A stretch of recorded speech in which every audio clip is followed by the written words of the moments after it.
demi menguasai tubuh anak perempuan. Ayah memanfaatkan alasan memindahkan barang. Dia diam-diam memperdaya anak perempuannya ke ruang bawah tanah. Namun ketika Sarah sampai di ruang bawah tanah, baru ia sadar. Di belakang rak buku ternyata ada sebuah ruang rahasia. Hal ini sangat mengejutkannya. Dia tidak tahu rumahnya masih memiliki tempat seperti itu. Lingkungan gelap ruang rahasia membuat Sarah sangat ketakutan. Tetapi karena yang melakukannya adalah ayahnya sendiri. Dia pun tidak terlalu berpikir panjang. Tidak disadari, pertanyaan tiba-tiba dari ayahnya akan mengubah hidupnya. Bagaimana menurutmu tempat ini? Tidak begitu baik. Bahkan tidak ada satupun jendela. Bukankah kamu tidak suka? Ayah, kalau begitu, maafkan aku. Apa yang kamu lakukan? Ayah, kamu mau melakukan apa? Ayah, tanpa memperdulikan permohonan hampir putus asa Sarah. Ayah Joseph dengan kejam mengurungnya di ruang bawah tanah. Saat itu, Sarah tidak menyadari betapa seriusnya masalah tersebut. Dia pikir dia baru punya pacar. Ayahnya tidak setuju. Jadi dia mengunci diri. Tapi saat dia membuka kotak yang dibawanya, dia langsung terkejut. Semuanya isinya barang-barang sehari-hari dia. Sekarang Sarah benar-benar panik. Dia segera berlari ke pintu mencoba membangkitkan sedikit kasih sayang dari sang ayah. Tapi ayahnya sudah menutup ruangan itu dengan rapat. Dan saat itu ibu di lantai atas melihat anak perempuannya belum pulang. Dia tidak bisa tidak khawatir di hatinya. Anak perempuan kecilnya berkata bahwa kakaknya mungkin pergi ke rumah teman. Menenangkan ibunya. Tidak mereka tahu, Sarah berada tepat di bawah mereka. Selama itu, Sarah terus mencoba password pintu. Tanpa ia tahu, mencoba salah 3 kali berturut-turut. Ruangan itu akan mati listrik secara otomatis. Bahkan kipas udara pun berhenti berputar. Dia melewati malam itu dalam tekanan dan ketakutan. Sampai hari berikutnya, dia tiba-tiba mendengar suara ayahnya membuka pintu. Dia segera bersembunyi di balik tiang dinding. Saat ayah membuka pintu, dia dengan tegas berlari keluar dari sisi lain. Setelah menendang ayahnya, dia berusaha melarikan diri sekuat tenaga. Tidak terpikir oleh ayah, sudah mengunci pintu ruang bawah tanah. Dengan putus asa, Sarah segera meminta pertolongan. Mama, tolonglah, Mama. Kamu bisa berteriak sekuat mungkin, tapi tak ada gunanya. Karena ruangan ini sangat kedap suara. Sarah yang tak punya tempat untuk berlindung. Sekali lagi ditangkap oleh ayahnya dan dikurung di ruangan tertutup. Dia bingung bertanya kepada ayah mengapa dia diperlakukan seperti ini. Namun jawaban ayahnya justru membuatnya semakin putus asa. Ternyata Sarah sudah muak dengan ayahnya. Hasrat mengendalikan yang mencekam. Selalu menantikan usia 18 tahun tiba. Dengan begitu kamu bisa lepas kendali ayahmu. Terutama setelah menjalin hubungan dengan pacar. Pikiran ini menjadi semakin kuat. Dia tak kuasa untuk tidak menggambarkan kepada ibunya. 18 tahun kehidupan baru. Tapi dia tidak pernah terbayangkan. Perbincangan mereka didengar dengan jelas oleh ayah di luar pintu. Melihat Sarah akan segera berulang tahun yang ke-18. Dia memutuskan untuk mengurung Sarah di dalam ruang rahasia yang hanya dia sendiri yang tahu. Untuk menguasainya sepenuhnya. Dan menyatakan bahwa Sarah harus patuh padanya sepenuhnya di masa depan. Jika tidak, dia akan tinggal di sana sepanjang hidupnya. Mendengarkan perkataan ayah, Sarah benar-benar hancur. Dia berlari ke pintu besi dan berteriak meminta tolong. Tanpa sadar bahwa ayah sudah berada di belakangnya. Melakukan perlakuan keji padanya. Sedangkan ibu di atas menunggu-nunggu tanpa kehadiran Sarah. Akhirnya memilih untuk melaporkan ke polisi. Namun polisi juga bingung menghadapi kasus semacam ini. Karena Sarah sudah berusia 18 tahun. Dia memiliki hak untuk memilih hidupnya sendiri. Kemungkinan besar dia kabur dengan kekasihnya. Ibu merasa sangat sedih setelah mendengarnya. Dalam sekejap mata, Sarah dikurung selama 21 hari. Ayah mengambil beberapa barang keperluan hidup dan pergi ke ruang tertutup. Dia juga mengeluarkan kue dari tas. Dan memberikan sebuah gaun panjang kepada Sarah. Dengan terpaksa, Sarah hanya bisa memakainya. Kata ayah, hari ini akan memberinya upacara dewasa yang dia lewatkan pada usia 18 tahun. Dan bertanya pada Sarah apa yang diinginkannya. Di dalam hati, Sarah pasti menginginkan kebebasan. Namun ayah mengatakan itu tidak mungkin. Hanya dapat memperoleh hadiah-hadiah material. Namun, semua itu perlu diperjuangkan sendiri. Sarah mencoba untuk membangkitkan nuraninya. Tanpa disadari, ayahnya sudah benar-benar terdistorsi. Dia tidak mengizinkan Sarah untuk memanggilnya ayah. Melainkan memanggilnya dengan cara kekasih, Yakub. Dengan tidak ada pilihan, Sarah hanya bisa patuh. Setelah mendengar itu, ayah langsung memerintahkan Sarah untuk mendekat. Tidak mengherankan. Dia sekali lagi mengalami perlakuan seperti binatang yang memalukan. Dengan demikian, Sarah melewati 354 hari dan malam dalam penderitaan. Melewati 354 hari dan malam. Selama 1 tahun ini, juga membuatnya berubah dari seorang gadis remaja yang cantik, menjadi seorang wanita hamil selama 10 bulan. Pada saat dia merasa sangat putus asa, datanglah rasa sakit menusuk dari perutnya. Dia segera membuka buku panduan parenting. Mengandalkan petunjuk dari buku itu, berhasil melahirkan seorang bayi yang malang. Melihat kemunculan kehidupan kecil ini, dia tampaknya kembali memiliki keberanian untuk terus hidup. Namun Joseph terlihat sangat acuh setelah melihat anak itu. Karena dia sangat sadar, seorang anak yang lahir di dalam ruangan gelap dan suram, tidak akan ada hasil yang baik sama sekali. Tetapi Sarah tidak bisa peduli begitu banyak. Saat ini, dia hanya ingin bertahan hidup, bahkan demi anaknya. Dalam sekejap, sudah 4 tahun berlalu. Ibunya masih sangat sedih karena kepergian putrinya tanpa pamit. Tanpa menyadari, anak perempuannya sedang ditahan oleh suaminya di ruang bawah tanah. Dan mereka juga memiliki seorang anak berusia 4 tahun. 4 tahun telah meredam kegarangan Sarah. Dia akan dengan sukarela menuangkan air untuk Joseph. Dan perut buncitnya menandakan bahwa dia sedang hamil lagi. Joseph sangat puas dengan ketaatan Sarah. Dia segera diberi hadiah televisi. Hal ini membuat Sarah sangat bahagia. Karena televisi ini akan menjadi satu-satunya cara bagi putri untuk memahami dunia luar. Dengan cepat, kami tiba pada tahun ke-7 penahanan Sarah. Dia tidak hanya berhasil membesarkan putrinya, tetapi juga melahirkan seorang anak laki-laki kecil.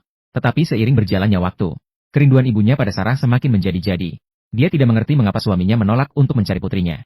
Suatu hari, akhirnya, dia tidak tahan lagi dan bertengkar besar dengan Joseph. Namun pada saat itu, adik perempuannya secara tak terduga menemukan kunci yang selalu dibawa oleh ayah. Ternyata jatuh di atas sofa. Dia mengambil kunci dan langsung pergi ke ruang bawah tanah. Karena dia merasakan dengan samar-samar hilangnya kakak sepertinya terkait dengan ayah. Dan ayah sangat peduli dengan ruang bawah tanah ini. Jadi mencoba mencari petunjuk dari sini. Tetapi saat dia mencari dengan keras, ayah sudah datang ke bawah.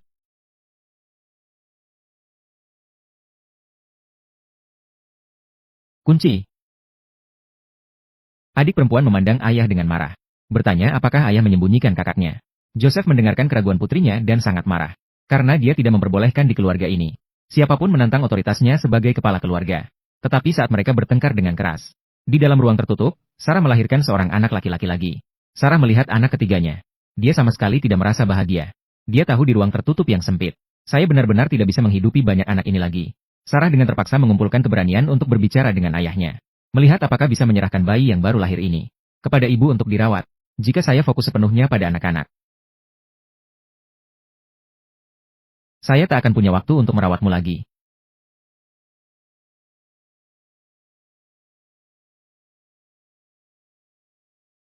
Keesokan paginya, ibu baru saja membuka pintu dan melihat seorang bayi.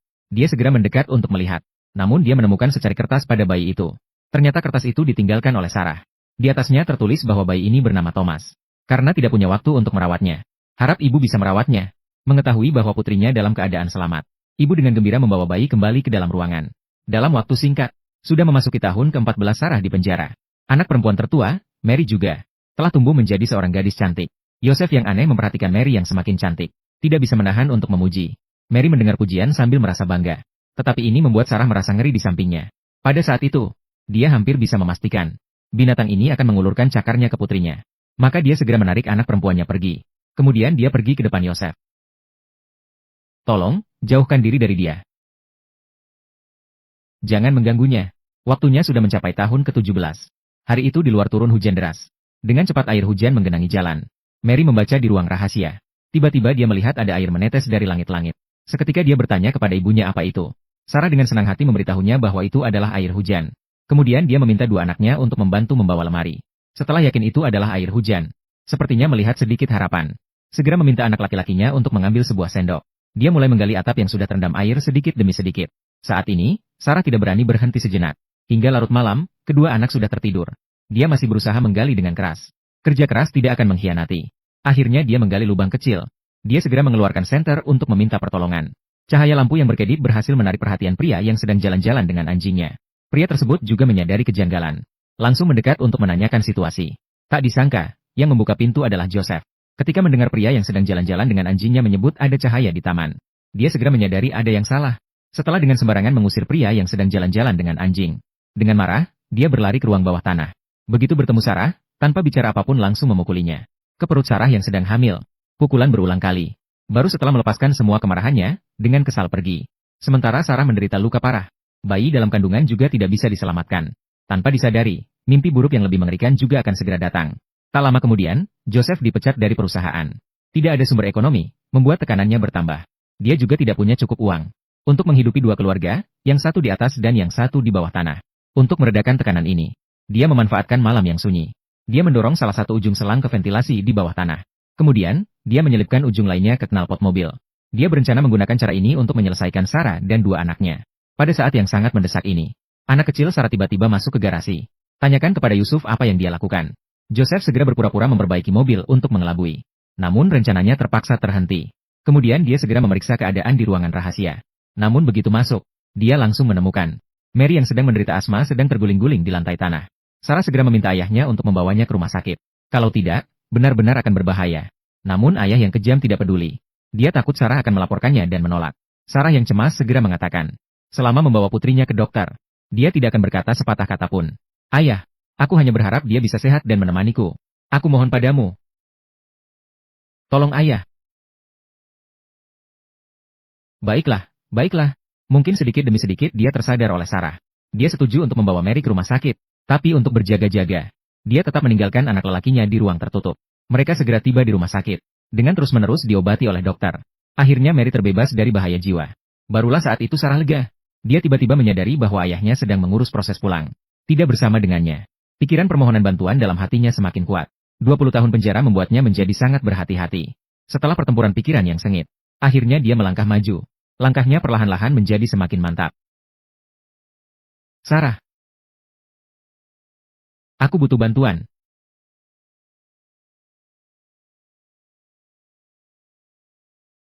Berhenti, berhenti.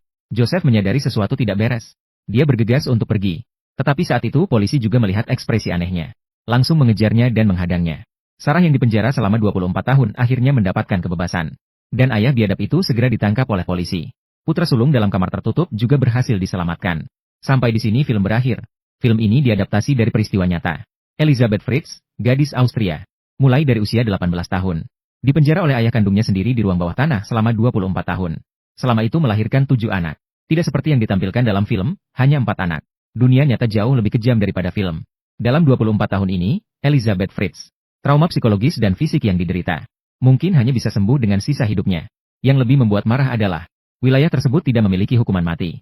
Ayah binatang buas Joseph Fritz. Akhirnya dihukum penjara seumur hidup. Saya mengangkat segelas. Ayah biadab, maniak seksual. Menyekap anak perempuan dengan kejam. Kebaikan dan kejahatan pasti akan dibalas. Sayangnya tidak ada peluru untuknya.